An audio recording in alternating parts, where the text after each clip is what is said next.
Cinema 73 to audition for the film, and I was touring with my band in London, so I was unavailable to meet.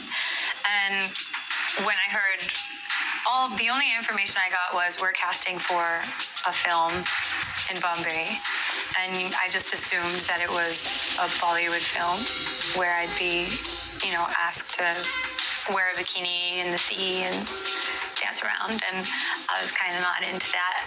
And my priority was my music, so I just said, I wish I could, but I'm busy.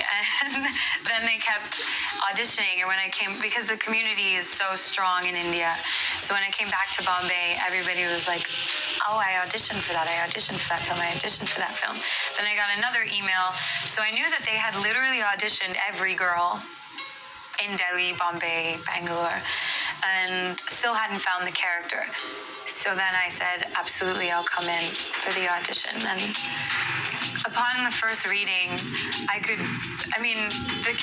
character Shai is so similar to who I am in terms of her experience and her journey.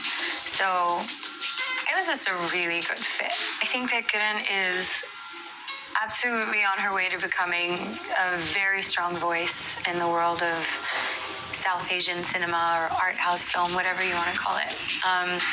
It was awesome. At no point in time did I feel like she was a first-time director, or that she's, her context is not that she's Aamir Khan's wife.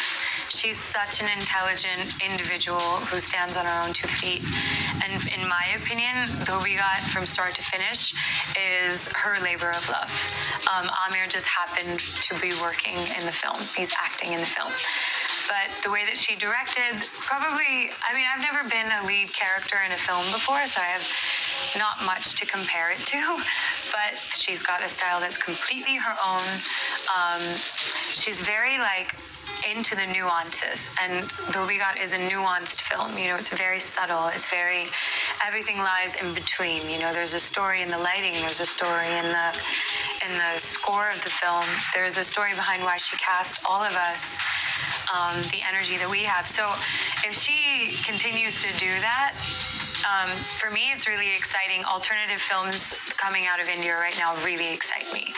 And her work really excites me. And the fact that she's a woman, although she probably doesn't even want that to be a part of the equation, for me, it really excites me. There are so many things about Bollywood that turn me off. And one of them is how a lot of the actors and actresses, it's like the royal family, you can't infiltrate the system, and everybody's kind of born into it, and a lot of them don't really take the responsibility so seriously.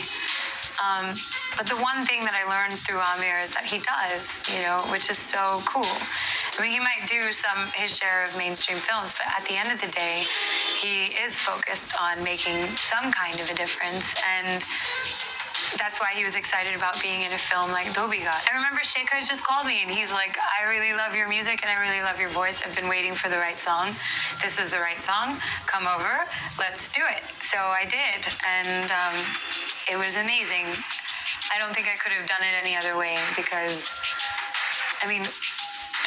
Hindi is hard, and then that too, on a recording, you have to emote, and you have to emote in a language that you didn't grow up speaking, and that's very poetic. It would be difficult for even somebody who grew up in India. So that was a challenge. So you want a friend to be near you when you're going through that first time challenge thing.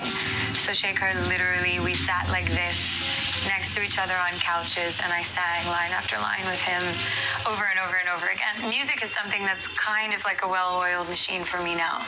Film is something that's really new.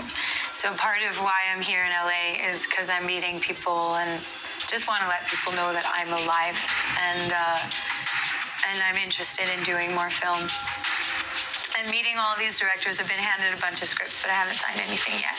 And I am working this summer on a solo record, which will be my first time going solo, and also playing a bunch of shows with Shire and Fun.